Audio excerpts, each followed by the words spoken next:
Ahora vamos a ver un poco los ciliados intestinales. Dentro de los ciliados intestinales se los ve perfectamente, ustedes se fijan en esta fotito que le estamos presentando acá, cómo las cilias rodean la célula y esas le sirven para moverse este parásito. ¿Qué tiene de particular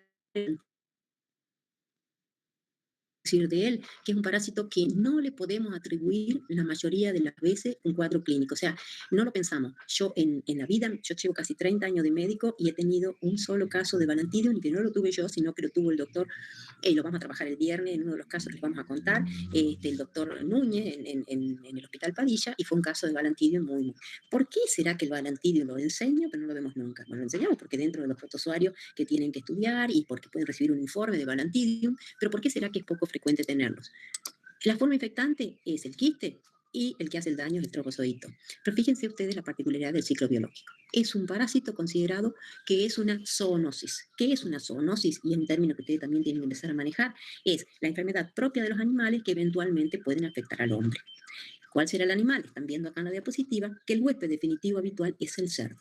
Entonces, este es un parásito que cumple un ciclo directo, porque siempre que pueda llegar desde ser un quiste hasta pasar a desenquistarse, actuar como trofozoito, hacer un daño y volver a enquistarse y volver a salir, significa que cumplió todo su ciclo biológico dentro de un huésped. Pero ese huésped habitualmente es un cerdo. Entonces nosotros no intervenimos en ese ciclo. Pero cuando ese quiste o forma infectante logra ingresar al hombre, nos transformamos totalmente en un cerdo, no hay ningún problema, y hacemos de huésped definitivo nosotros. Entonces, es un ciclo directo porque no necesita un huésped intermediario, pero ese huésped habitual, definitivo, es el cerdo. Cuando nosotros somos el huésped definitivo accidental, porque en la zoonosis somos accidentales, nos ocurre lo mismo que le podría producir al cerdo. Nos ingresó por alimentos, agua contaminada o muchas veces en la tierra. Ustedes vieron que si el cerdo tiene el huésped habitual, en las deyecciones, no en la carne del cerdo, va a estar este parásito.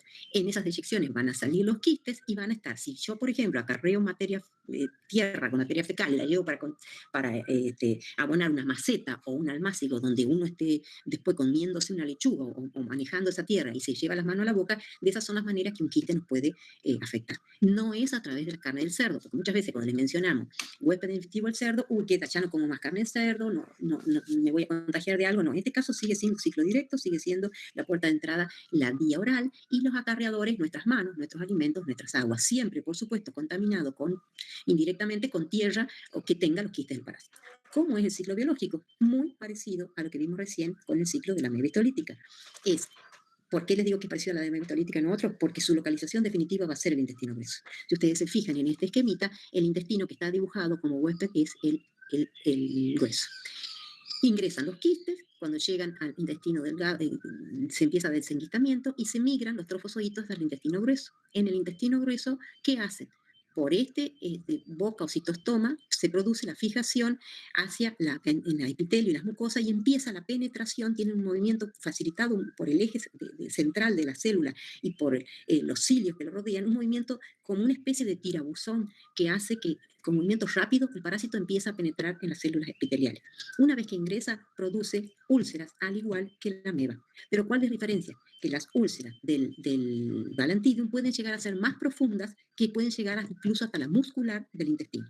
Entonces, raramente, ustedes me van a decir, si atraviesa la submucosa, ¿por qué no hay manifestaciones extraintestinales? No hay manifestaciones extraintestinales y no tiene otra localización. Si usted incluso el esquema le sirve para guiarse, no tenemos dibujado un sistema nervioso, no tenemos dibujado el pulmón, no tenemos dibujado el hígado. La localización es intestinal. Sin embargo, las úlceras pueden llegar a ser más profundas, aunque más finitas, que una ameba histolítica. Pero desde el momento que produce úlceras, que produce inflamación y que produce sangrado y que produce moco y pujo y tenemos. Entonces, un paciente con balantidiosis va a tener solo manifestaciones intestinales, habitualmente, como dice acá, cuadros disentéricos del momento que el intestino afectado es el grueso y yo puedo ver la sangre recién emitida y tengo que hacer diagnóstico diferencial con ameba, siempre lo que acabamos de decir, según el dato epidemiológico. Es más probable que un paciente de nuestro medio que nunca haya viajado tenga una disentería por Balantidium que por ameba, pero es mucho más frecuente aún que sea por una bacteria o por un virus.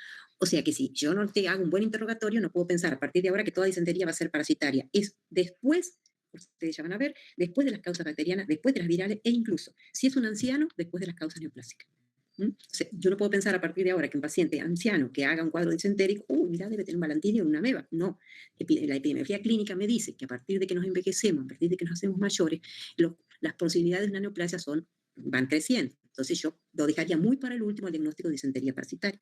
Y si yo estoy en la edad media de la vida, la epidemiología clínica dice que las enfermedades inflamatorias del colon, como por ejemplo un Crohn o una colitis ulcerosa, son más frecuentes que las causas infecciosas. Entonces también pensaría primero en esas causas, después pensaría en las causas infecciosas y dentro de las infecciosas pensaría más en bacterianas y en víricas y después vendrían que es importante, pero seamos realistas con los tiempos, con la distribución y con la presencia. O sea, estas parasitosis, estos cuadros clínicos disentéricos no es la parasitaria la primera causa, pero nunca debe ser olvidada como diagnóstico diferencial.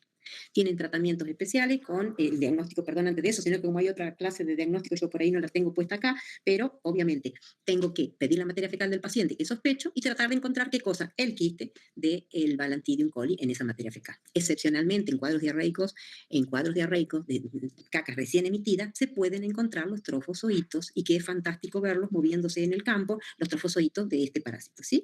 Pero generalmente lo manejamos con el examen parasitológico. En casos de necesidad de diagnóstico diferencial, se pueden hacer rectosigmoidoscopías, o sea, la visualización del colon a través del ano para buscar y ver, llegar hasta esas amebas, esas úlceras y tomar muestras, y que serviría también para diagnóstico diferencial, si se trata de una enfermedad infecciosa, si se trata de una neoplasia, si se trata de una enfermedad inflamatoria. Pero lógicamente uno primero pide los métodos de diagnóstico que son de mayor facilidad de acceso y menos cruento para el paciente y de menos costos. Yo prefiero que me hagan un parasitológico y pensar, capaz que ya encontrás la causa, y después me programas una colonoscopía que requiere electrocardiograma, una anestesia, un preparado previo importantísimo. ¿Se entiende? Ya vamos a ver, también repasamos después cuando veamos los casos clínicos el asunto de los diagnósticos. También con tratamiento, en la teórica de tratamiento tienen todos los que se indican, pero acuérdense que el tratamiento de primera línea para el Balantidium va a ser la tetraciclina. Con las tetraciclinas tenemos inconveniente en los niños, tenemos inconveniente en el uso en los niñitos que todavía no tienen desarrollo completo de su dentadura, que produce manchas marrones permanentes en los dientes, entonces no se lo indican los niños, entonces se lo reemplaza porque figura en segunda línea acá, que es la ampicilina o el metronidazol incluso, que se utilizaba para las amebas, ¿sí? Ya vamos a ver los pros y los contras cuando repasemos los cuadros clínicos de muestra. ¿Cómo hacemos la prevención en balantidiosis? Obviamente, haciendo un buen correcto diagnóstico, detectando a los portadores sanos o enfermos y haciendo tratamiento de ellos. Pero básicamente con la correcta eliminación de las excretas. Todos los parásitos que tienen ciclos biológicos directos y que las formas infectantes son quistes, me voy a cansar de repetirlo, quistes que ingresan con alimento o agua contaminada, pues la buena eliminación de las excretas es lo que evitaría todas estas parásitos. Por eso cuando decíamos que está relacionado con la pobreza o que está relacionado directamente con las condiciones concretas de existencia, y un poco sí, porque difícilmente alguien que tenga un baño perfectamente instalado con deyecciones que ni siquiera las ves cuando se emiten, tenga problemas de contagio con estas parasitosis, que tienes que tener los quistes expuestos o los quistes en contacto con un próximo alimento o un agua que sea tomado por otro susceptible. ¿Cuál es el susceptible? Aquel huésped que no tiene la enfermedad y que está próximo a ingerir su quiste. ¿Está de acuerdo? eh, la educación sanitaria. Hablamos de educación porque muchas veces ni nosotros, estudiantes de medicina, sabíamos esto de los ciclos biológicos, de la posibilidad de contagio, y cuando vemos que la gente, vieron ustedes, no sé si han visto por ahí, pero la gente no tiene ni siquiera una letrina, un baño instalado, y hay deposiciones a cielo abierto. Ustedes imagínense que ahora que ya están sabiendo a cuántas cosas están expuestas a personas. Cuando ustedes salen de las grandes ciudades y ven esos grandes cordones de asentamiento de personas que por las condiciones de vida y por las condiciones de desarrollo humano y por las generalmente crisis han tenido que emigrar hacia las grandes ciudades en busca de trabajo, esa gente, fíjense ustedes que por ahí no tiene ni agua ni luz, obviamente la gran mayoría. Entonces, pero todos defecan todos los días. Entonces, como todos nosotros. Entonces, es algo que vayan teniendo en cuenta y manéjenlo de otra manera a la problemática parasitaria en relación con el medio, el desarrollo humano, las condiciones de existencia y la educación de la población. No es decirle lavate las manos porque te tenés que lavar, es porque fíjense todo lo que nos está pasando o nos puede pasar por no tener ese hábito, ¿no?